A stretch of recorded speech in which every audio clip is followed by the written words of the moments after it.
मेरे सभी शिव प्रेमी, मेरे सभी गुरु भाई गुरु बहन, शिव शिष्यों शिव भक्तों, आप सबको मेरा प्रणाम। आज शिव महापुराण की कथा में आप रुद्र संहिता सृष्टि खंड के अध्याय 26 में आप कथा श्रवण करेंगे। दक्ष के द्वारा महान यज्ञ का आयोजन, उसमें ब्रह्मा विष्णु देवताओं और ऋषियों का आगमन, दक्ष द्वारा सबका सत्कार, यज्ञ का आरंभ, दधीचि द्वारा भगवान शिव को बुलाने का अनुरोध और दक्ष के विरोध करने पर शिव भक्तों का वहां से निकल जाना। ब्रह्मा जी कहते हैं, नारद, एक समय दक्ष ने एक बहुत बड़े यज्ञ का आरंभ किया। उस यज्ञ की दीक्षा लेकर उन्होंने उस समय समस्त देव ऋषियों, महर्षियों तथा देवताओं को बुलाया। वे सभी उस यज्ञ में पधारे। अगस्त्य, कश्यप, अग्नि, अत्रि, वामदेव, भृगु, दधीचि, भगवान व्यास, भारद्वाज, गौतम, पैल, प्राशर, गर्ग, भागर्व, कुकुश, शीत, सुमंतु, चित्र, कंक और वैशंपायन ये तथा दूसरे बहुसंख्यक मुनि अपने स्त्री पुत्रों को साथ ले मेरे पुत्र दक्ष के यज्ञ में हर्षपूर्वक सम्मिलित हुए थे। इनके सिवा समस्त देवगण, महान अभ्युदयशाली लोकपालगण और सभी उपदेवता अपनी उपकारक सैन्य शक्ति के साथ वहां पधारे थे। दक्ष ने प्रार्थना करके सदल बल मुझ विश्व अस्त्रष्टा ब्रह्मा को भी सत्यलोक से बुलवाया था। इसी तरह भांति भांति से सादर प्रार्थना करके वैकुंठ लोक से भगवान विष्णु भी उस यज्ञ में बुलाए गए थे। शिवद्रोही दुरात्मा दक्ष ने उन सबका बड़ा सत्कार किया। विश्वकर्मा ने अत्यंत दीप्तिमान, विशाल और बहुमूल्य दिव्य भवन बनाए थे। दक्ष ने वे ही भवन समागत अतिथियों को ठहरने के लिए दिए। सभी लोग सम्मानित हो उन संपूर्ण भवनों में यथायोग्य स्थान पाकर ठहरे हुए थे। दक्ष का वह महायज्ञ उस समय कनखल नामक तीर्थ में हो रहा था। उसमें दक्ष ने भृगु आदि तपोधनों को ऋतिब्ज बनाया। संपूर्ण मरुदगणों के साथ स्वयं भगवान विष्णु उसके अधिष्ठाता थे। मैं वेदत्रयी की विधि को दिखाने या बताने वाला ब्रह्मा बना था। इसी तरह संपूर्ण दिक्पाल अपने आयुधों और परिवारों के साथ द्वारपाल एवं रक्षक बने थे और सदा कौतूहल पैदा करते थे। स्वयं यज्ञ सुंदर रूप धारण करके दक्ष के उस यज्ञ मंडल में उपस्थित था। महामुनियों में श्रेष्ठ सभी महर्षि स्वयं वेदों के धारण करने वाले हुए थे। अग्नि ने भी उस यज्ञ महोत्सव में शीघ्र ही भविष्य ग्रहण करने के लिए अपने सहस्त्रों रूप प्रकट किए थे। वहां 88,000 ऋत्विज एक साथ हवन करते थे। 64,000 देवऋषि उद्गाता थे।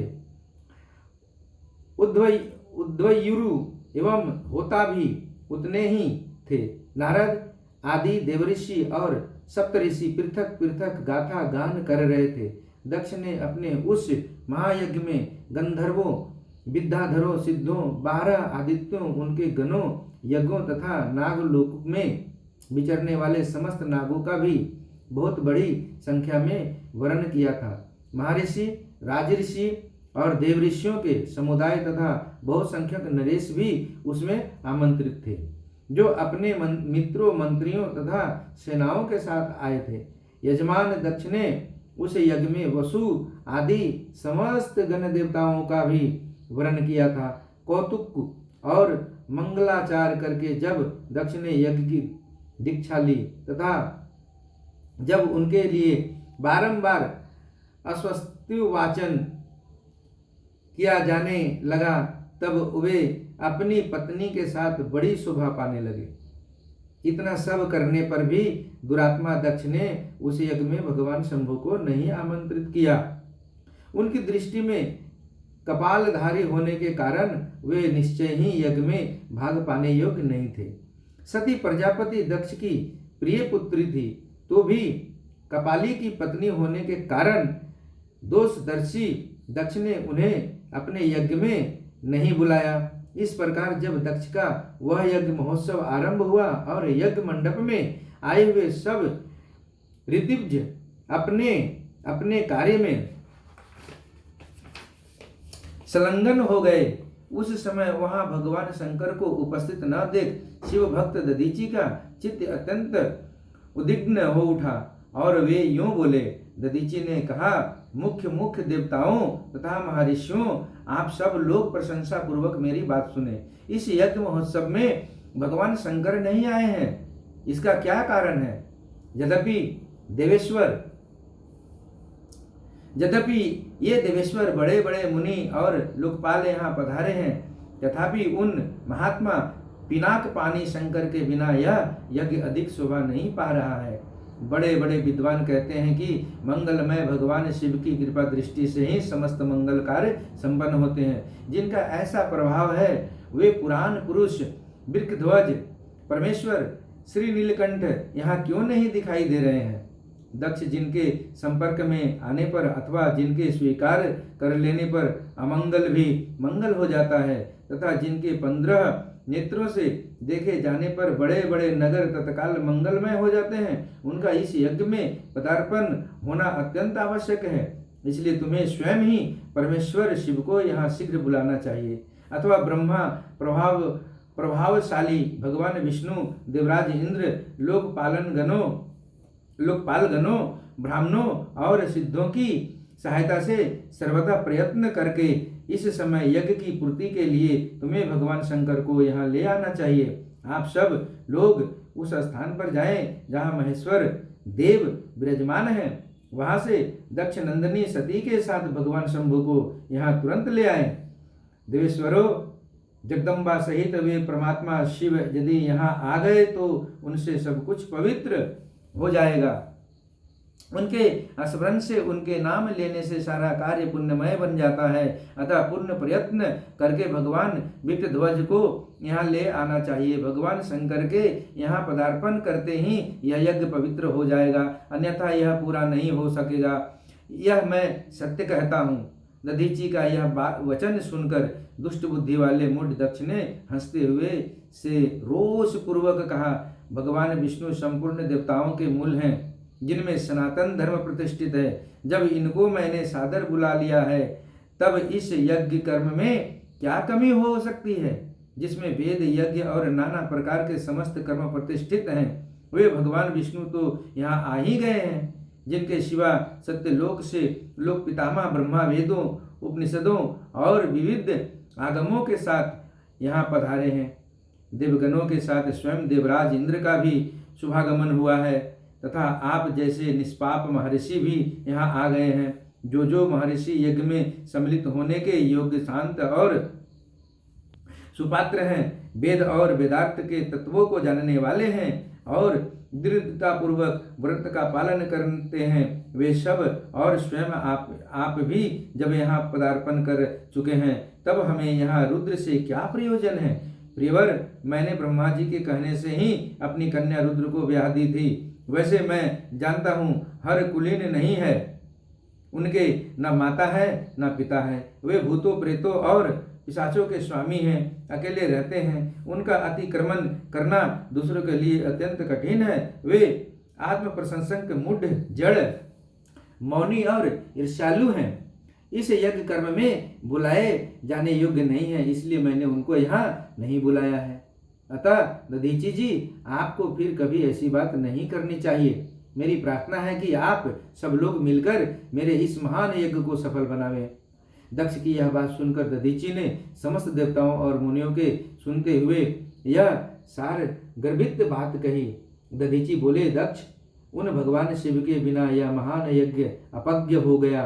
अब यह यज्ञ कहलाने योग्य नहीं, अब यह यज्ञ कहलाने योग्य ही नहीं रह गया।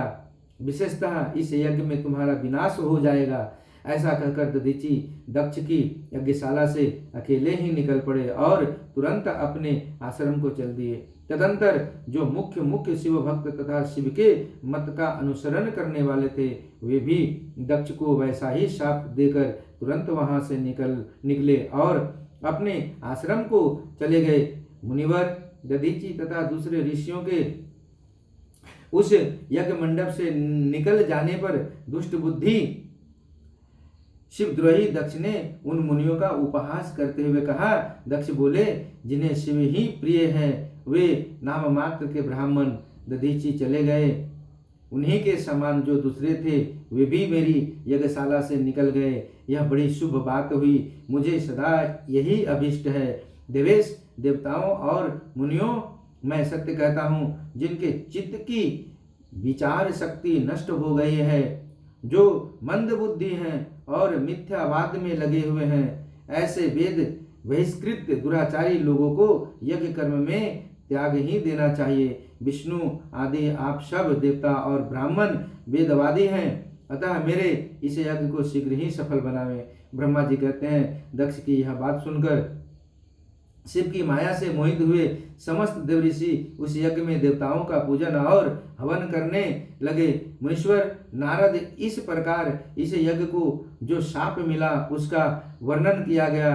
अब यज्ञ के विध्वंस की घटना को बताया जाता है, आदर पूर्वक सुनो।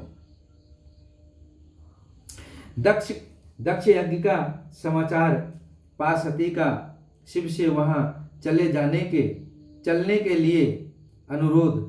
दक्ष के शिव द्रोह को जानकर भगवान शिव की आज्ञा से देवी सती का पिता के यज्ञ मंडप की ओर शिवगणों के साथ प्रस्थान। ब्रह्मा जी कहते हैं, नारद, जब देवऋषिगण बड़े उत्साह और हर्ष के साथ दक्ष के यज्ञ में जा रहे थे, उसी समय दक्ष कन्या देवी सती गंधमादन पर्वत पर चंदोवेशे युक्त धरागृह में सखियों से घिरी हुई भांति भांति की उत्तम क्रीड़ाएं कर रही थी। प्रसन्नता पूर्वक क्रीड़ा में लगी हुई देवी सती ने उस समय रोहिणी के साथ दक्ष यज्ञ में जाते हुए चंद्रमा को देखा। देखकर वे अपनी हितकारिणी प्राण प्यारी श्रेष्ठ सखी विजया से बोली, मेरी सखियों में श्रेष्ठ प्राण प्रिय विजय, जल्दी जाकर पूछतवा ये चंद्रदेव रोहिणी के साथ कहाँ जा रहे हैं। सती की इस प्रकार आज्ञा देने पर विजया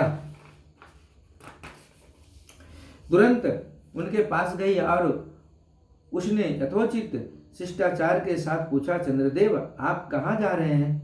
विजय का यह प्रश्न सुनकर चंद्रदेव ने अपनी यात्रा का उद्देश्य आदर पूर्वक बताया। दक्ष के यहाँ होने वाले यज्ञोत्सव आदि का सारा वृतांत कहा। वह सब सुनकर विजया बड़ी उतावली के साथ देवी के पास आई और चंद्रमा ने जो कुछ कहा था वह सब उसने कह सुनाया। उसे सुनकर कालिका सती देवी को बड़ा विस्मय हुआ। अपने यहाँ सूचना न मिलने का क्या कारण है, यह बहुत सोचने विचारने पर भी उनकी समझ में नहीं आया। तब उन्होंने पार्षदों से घिरे अपने स्वामी भगवान शिव के पास आकर भगवान शंकर से पूछा। सती बोली, प्रभु, मैं सुना है कि मेरे पिताजी के यहाँ कोई बहुत बड़ा यज्ञ हो रहा है, उसमें बहुत बड़ा उत्सव होगा, उसमें सब देवऋषि एकत्र हो रहे हैं। देवेश्वर, पिताजी के उस महान यज्ञ में चलने की रुचि आपको क्यों नहीं हो रही है। इस विषय में जो बात हो वह सब बताइए। महादेव, सुहृदों का यह धर्म है कि वे सुहृदों के साथ मिले जुले। यह मिलन उनके महान प्रेम को बढ़ाने वाला होता है। अतः प्रभु मेरे स्वामी, आप मेरी प्रार्थना मानकर सर्वथा प्रयत्न करके मेरे साथ पिताजी की यज्ञशाला में आज ही चलिए। सती की यह बात सुनकर भगवान महेश्वर देव, जिनका हृदय दक्ष के वाकवानों से घायल हो चुका था, मधुर वाणी में बोले, देवी, तुम्हारे पिता दक्ष मेरे विशेष द्रोही हो गए हैं। जो प्रमुख देवता और ऋषि अभिमानी, मूढ़ और ज्ञान शून्य हैं, वे ही सब तुम्हारे पिता के यज्ञ में गए हैं। जो लोग बिना बुलाए दूसरे के घर जाते हैं वे अनादर पाते हैं, जो मृत्यु से भी बढ़कर कष्टदायक है। अतः प्रिय, तुमको और मुझको तो विशेष रूप से दक्ष के यज्ञ में नहीं जाना चाहिए, क्योंकि वहां हमें बुलाया नहीं गया है। यह मैंने सच्ची बात कही है। महात्मा महेश्वर के ऐसा कहने पर सती रोषपूर्वक बोली, शंभो, आप सबके ईश्वर हैं, जिनके जाने से यज्ञ सफल होता है, उन्हीं आपको मेरे दुष्ट पिता ने इस समय आमंत्रित नहीं किया है। प्रभु, उस दुरात्मा का अभिप्राय क्या है, वह सब मैं जानना चाहती हूँ। साथ ही वहां आए हुए संपूर्ण दुरात्मा देवऋषियों के मनोभाव का भी मैं पता लगाना चाहती हूँ। अतः प्रभु, मैं आज ही पिता के यज्ञ में जाती हूँ। नाथ महेश्वर, आप मुझे वहां जाने की आज्ञा दे दें। देवी सती के ऐसा कहने पर सर्वज्ञ, सर्वद्रष्टा, सृष्टिकर्ता एवं कल्याण स्वरूप साक्षात भगवान रुद्र उनसे इस प्रकार बोले। शिव ने कहा, उत्तम व्रत का पालन करने वाली देवी, यदि इस प्रकार तुम्हारी रुचि वहां अवश्य जाने के लिए हो गई है, तो मेरी आज्ञा से तुम शीघ्र अपने पिता के यज्ञ में जाओ। यह नंदी वृषभ सुसज्जित है। तुम एक महारानी के अनुरूप राजोपचार साथ ले सादर इस पर सवार हो बहुसंख्यक परमत गणों के साथ यात्रा करो। प्रिय, इस विभूषित विग्रह पर आरूढ़ हो। रुद्र के इस प्रकार आदेश देने पर सुंदर आभूषणों से अलंकृत सती देवी सब साधनों से युक्त हो पिता के घर की ओर चली। परमात्मा शिव ने उन्हें सुंदर वस्त्र आभूषण तथा परम उज्ज्वल छत्र चामर आदि महाराजोचित उपचार दिए। भगवान शिव की आज्ञा से 60,000 रुद्रगण बड़ी प्रसन्नता और महान उत्साह के साथ कौतूहल पूर्वक सती के साथ गए। उस समय वहां यज्ञ के लिए यात्रा करते समय सब ओर महान उत्सव होने लगा। महादेव जी के गणों ने शिव प्रिया सती के लिए बड़ा भारी उत्सव रचाया। वे सभी गण कौतूहल पूर्वक कार्य करने तथा सती और शिव के यश को गाने लगे। शिव के प्रिय और महान वीर परमत गण प्रसन्नता पूर्वक उछलते कूदते चल रहे थे। जगदम्बा के यात्रा काल में सब प्रकार से बड़ी भारी शोभा हो रही थी। उस समय जो सुखद जय जयकार आदि का शब्द प्रकट हुआ, उससे तीनों लोग गूंज उठे। आज की कथा यही अपने गुरु महेश्वर के श्री चरणों में विराम करता हूँ। आगे की कथा अगले वीडियो में सुनेंगे। तब तक के लिए आप सबको मेरा प्रणाम। आगे की कथा आप सुनेंगे। यज्ञशाला में शिव का भाग न देखकर सती के रोषपूर्ण वचन, दक्ष द्वारा शिव की निंदा सुन दक्ष तथा देवताओं को धिकार फटकार कर सती द्वारा अपने प्राण त्याग का निश्चय। तब तक के लिए आप सबको मेरा प्रणाम। नमः शिवाय, नमः शिवाय, नमः शिवाय। हर हर महादेव।